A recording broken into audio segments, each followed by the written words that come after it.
Assalamu alaikum. Welcome to our new lecture based on NASTALEEQ script.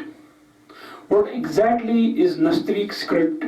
The course is based on Kashmiri language course. With the passage of time, if you want to go for the history, the historical background of this script in Kashmir, you can see other videos of ours. But we'll see what exactly was NASTALEEQ script, wherein in Kashmir there were a lot alternate scripts used in order to translate some of the books, whether the books of Laldad or some tried for other books of then writers here. But those scripts, those alternate scripts used for the translations were not successful. Later, somehow, for some period, what we call Devanagari, or its modified form as Sharda script, or modified form as the Devanagari script, whatever the way you call it, because you have the similar tone of the language, similar shape, similar calligraphic, what we call this cursive, they're available. But always it was NASTALEEQ script. What exactly is this NASTALEEQ script today? It's NASTALEEQ script. NASTALEEQ script. So dear students, I would say that in future there may be wars on to ban this script somehow in some other countries. Maybe I sense in the future, maybe it would happen, or it's going on, because a lot of people are very much, I will say that even if they don't know the Arabic script, through this NASTALEEQ script, they can read the Arabic. They can read this Persian. So the range of this script, the NASTALEEQ script, is broader. So the countries which adopt this script, can they call it their own script?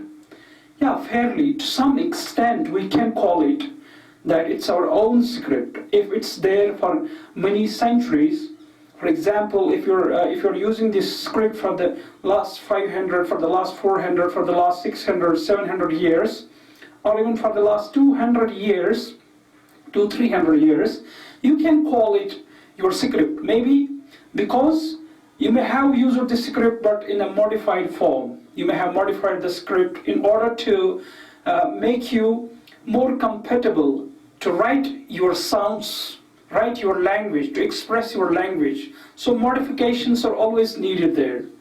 So we have a long history of this NASTALEEQ script. It goes back, goes to Phoenicians, and Phoenician, what we call that alphabetic abjad system we had.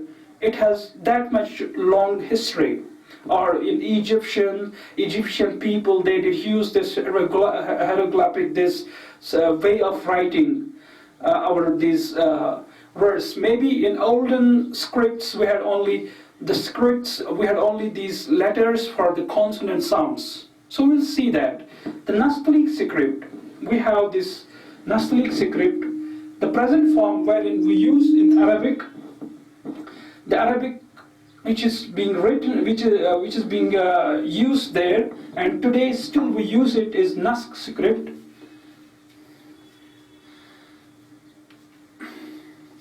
But sometimes this NASTALEEQ script, what exactly is? It's the form, modified form, not that much modified form. The parent script goes to Arabic.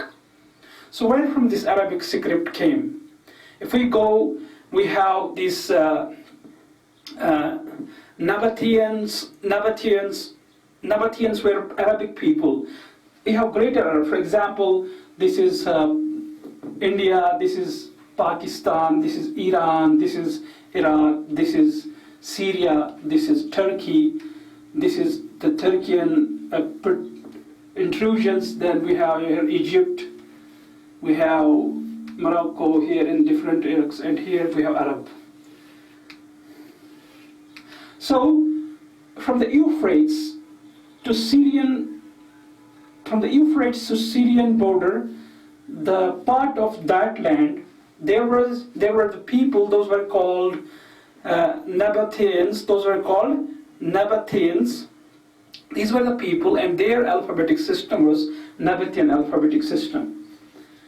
Nabatean alphabetic system. Actually, our parent NASTALEEQ script, if we say modification from this, modification from that, ultimately it goes to Nabateans, and there ultimately goes to Phoenicians. So these Phoenician people, they were the people, they were living on the seashores around this, I will say, half of Mediterranean. So they were not purely the Europeans, what we see, or the Greek people, sometimes we call. Because we always give credit of the Asian people, the Asia Minor, what we call Turkey and all those countries, we give credit to Greek, that's not fair, or the Rome. But the people here, they live here, they developed this system of alphabets, Phoenician. In Phoenician there were 22 letters. For example, I write a letter here. This is the letter, for example, this was used for H, her sound, her sound. Like we have some of the sounds like D sound, we have like, if you want, this is D sound, for example, this is her sound. So this way you had 26, these two letters. So these were for the consonants. Later we had the modifications, we did use these vowel sounds. So going back, our script, it is from the Phoenicians. So Phoenicians have the oldest history of having 1050 or 1500 BC. That means before 1000 years of Hazrat Isa alayhi salam. This alphabetic system, these letters were used. Then if we take Phoenician as the parent, for example, these are 20, I'm going to say that how our script, which we use in Kashmir, how that was developed and how it has a long history, and it has relations, it has acquaintance with the then grander scripts. So you cannot break the history. You cannot say people that not use this script for their future writings. So I would say here, if you take Phoenician alphabetic system, you keep it and you still write books in Phoenician. For example, here are three people, and I call them these three people, these three persons, they are the Phoenician people. Now, the fourth one, he lives here, and he came in contact with these people, and he saw their letters, and he was very happy to see that, oh, these are letters, I can use them. So when he used these letters, and somehow, maybe some sounds in this area, those sounds, some sounds were not here. So he may use or he may modify any sound. For example, he modifies this D. If we consider their sound was P, and here there was no P sound. For example, he says this D and says this, and says that this is P. So he used the existing alphabetic system and modified it. There was no sort of invention. There could have been modification, or there could have been invention of some of the letters, discovery of some of the letters, or invention of some of the letters. That means he developed this. Same thing happened. We take it parent language, Phoenicians, and then some people who were very near, and they developed this one into Aramaic. So Aramaic was developed, and we say that it was the Syriac, this was then what we call Syriac. This was then Syriac, and the Syrian people, they use Syriac script, Syriac alphabetic system, Syriac letters. Those were the similar letters. So the shape was a bit changed, so it came to be Nabateans they used. And ultimately, after Nabateans, we have the direct descendants, direct historical connection that this was developed into Arabic script, wherein you have alphabets. And in present script, you have 28 different letters. So you represent your letters in that script. For example, this Aleph, this is Bay. Now what happened? after this alphabetic system, they were somehow, maybe sometimes they were, Bay was written like this, sometimes Toy was written like this, for example. So it became very difficult for the people who came into contact. When Arabian people, they came out of their own borders, and they included those areas in their area after Khilafat. So they came into contact with the script. So they made it official script, but the people, somehow, some people or the scholars in those areas, they were not compatible with this script or totally with this script, and they tried to modify a bit, not change the script, but to modify. Bay is this, Bay will be this, maybe a modification would be a bit shorter, let's make it a bit shorter, it would be this, but the same pattern is there, same pattern, let the Toy be a bit like this, same pattern is there.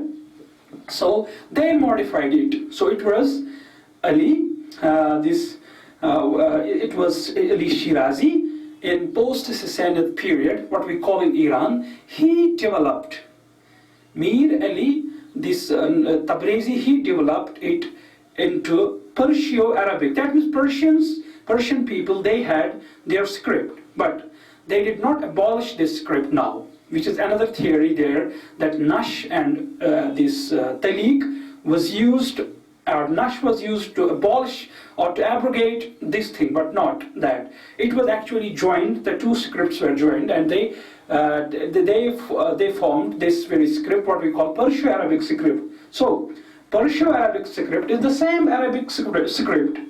It's not too much, it's not that much different. So there is a modification. For example, you have had not sound like P in Kashmiri, we modified it. We introduced the P sound. We introduced the T sound, but the script is same.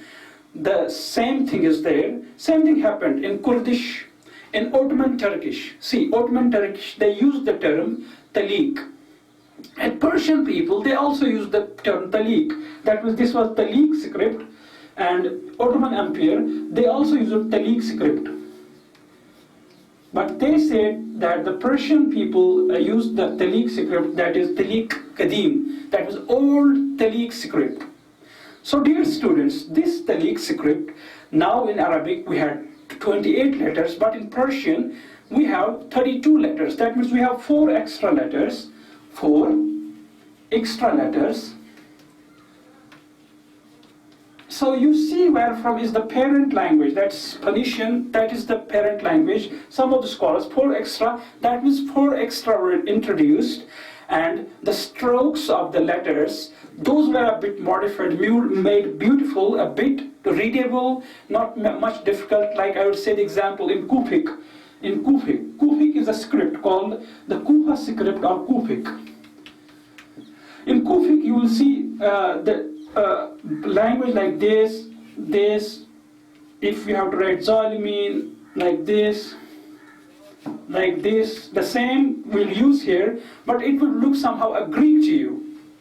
So, to make it more beautiful, give more decorum to these letters, they modified a bit, but the same script was there, so it developed into Perso-Arabic and 28 letters. Now in the Persian poetry, you see it's used there. Not only there, now in Kurdish, in Sindh, we call Sindhi, we have a bit modification there.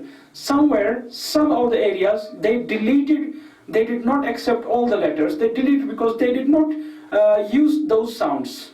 So they left some of the letters, they adopted other letters and introduced some new letters, like in Turkey, when Turkey was being written. So like in Kurdish there was Aramaic script, there was Roman script used for this, but ultimately they were compatible with the script we have, Perso-Arabic, because there was a lot of experimentation on this script. So we take the example like in India, we have a lot different scripts used, not lot, I would say, I will just talk of 2. One is Hindi, we have Hindi script for this and Hindi letters, and we have Urdu. In Urdu we use the same Arabic script. So the modified of Arabic script we use in Urdu, but in Urdu we have 36 different letters. 36 different letters, that means eight letters are there if we compare Urdu script with Arabic. So in Arabic 28, so this was now need to introduce some more letters to modify the existing letters. Sometimes, for example, I have to modify when in Arab we had bay. In Arabic we were to use now te. We use the same letter, but two dots here becomes te. So for bay, the dot is here below. For te, dot is here. That means if we modify this, we can create this. But it's not that you will just demolish, you will abrogate the letter. So there is a lot of experimentation. It's a scientific study. It's not a study like you will come and abolish the whole and then introduce new, that it would take then centuries. We're in the era, it's 21st century, that it would take centuries for us to go with these scripts then. If you abolish one script, use another alternate scripts, other scripts. Now see, in Urdu we have 8 more letters than Arabic, or we have 4 letters more in Urdu than Persian. So we have 36 letters in this Persian, because in Urdu there was need of these modifications or to introduce some more letters because more sounds were there. So this was the modification, but the script is same Arabic script. So there was modification a little bit modification, but the parent language is same. That means the parent language is same. Nabateans, had it been there, still people writing in Nabatean language will say, okay, it's okay, but the area of the people of this area, they need a bit modification of their system. They did it, so they would call it a different. So we are eligible to call it Kashmiri script. So I write here Kashmiri script. So from today we'll call it Kashmiri script, or the this modified form of Perso-Arabic script. Perso-Arabic script. So not only in this, in Pashto we have the same letters there, but a bit modification there. Some letters adopted, some not, some left. So in Urdu, so in Sindhi we have there. So in Turkish we have Ottoman Turkish. So in Malay we have the same. Kurdish, Malay, Turkish, Afghan, period, Kashmir. We have Punjabi. I'll write here Punjabi. So Punjabi people in area like Pakistan, they use it. Like in Bangladesh, they used before 1970. They used this very script Perso-Arabic, but unfortunately, somehow some elements were there, but they did not use this script then onwards. Now, the people who were responsible for the experimentation, those were not the people, simply they were like scientists. Like Mir Ali Tabrizi, Mir Ahmad was there. There was this, there were some other people like Muhammad Razi was there. They used their techniques, they used to write, they used to modify, they used to see what will be beautiful, what will be easy for the people to go with these scripts. Now, so we had to modify. Now in Kashmir, when we started writing, we saw the script first, whether we are compatible with it, the whole people, because people here, they were from different religions. They were from background, there were now Muslims, there were now these Shiites, they were now what we call later Sikhs were there. So people were now comfortable. Otherwise they would have raised their voices before. They were comfortable with this script called Kashmiri script. Why Kashmiri script? Because we have here 42 different letters. So letters usually we use for the consonants. So leaving aside the consonants, we have also there was need of introducing here the vowel sounds. So we have extra 16 vowel sounds. Or if we just go modify, we could reach to 20 these sounds by thinking. But we have the existing 16 vowel sounds, 42 consonants there. This comes to be 58 different pattern of sounds. Now, there was need. So when the need was there, but the script was same, the shape of the letter was the same as in Perso-Arabic, so we adopted and we introduced here some 6 more letters. That means 36 was in Urdu, so we saw Urdu script, we saw now, I will call sometimes Perso-Arabic script of Urdu, the Perso-Arabic script of Persian, and other scripts. We saw it and we modified it and we introduced some more letters, and 6 more letters were used. Now there are 42 different letters. 42 different letters in Kashmiri language. So for onwards we can call it Kashmiri script, or we can call it modified form of Perso-Arabic script. Now the story goes back, it's 7th century. Back in the from 7th century we started writing in this script. At the time when Kofic script was there, but a bit difficult, then it was modified. So, dear students, we have this area wherein we have also Hindi script. Now, Hindi and Urdu, they are similar. When you speak, even if you speak, you cannot recognize, you cannot differentiate whether the person is speaking Urdu or he's speaking Hindi. If a person is taken from the area where both languages are being spoken together, and you'll see that if he is speaking Urdu or Persian, this Hindi. So it is better, we should introduce alternate script for Hindi as Urdu. And I think that if Hindi people, they will use this Perso-Arabic script instead of their Devanagari script they use, instead of their Hindi script they use, their influence, their approach would be broadened, because the people world over recognize this script, whether they are from London, from all corners of the world, all Arabian people. When they see such script, for example, if a person who is there in London, he knows Arabic script, when he comes across the language he will see, and when he looks towards Kashmiri language or Urdu, it seems that as if it's his own language, and he can learn this language within short period of time. So in language there are 3 things you have to learn in order to learn new language. One is its script, one is its sound, and then its written form. So when the half of the world, almost more than half of the world, they know how to write in Perso-Arabic and how to read in Perso-Arabic. That means half of the world can read and write Kashmiri without having taken the Kashmiri course. So it's a very good news. That means if he would never have had a chance to see the Kashmiri, and it's the first chance, we'll give the page to that person and he'll read it. But he will not understand what he's reading, because this script is also similar to the Arabic script or the Persian script. Any person from Persia, Iran, you'll say that read this page, he will read this page, but he will not understand, but he will read. That means the half of the work is done. So we should have alternate script for Hindi as Urdu or Hindi as Perso-Arabic, because people would know what's Hindi and there will be spectrum would be broadened.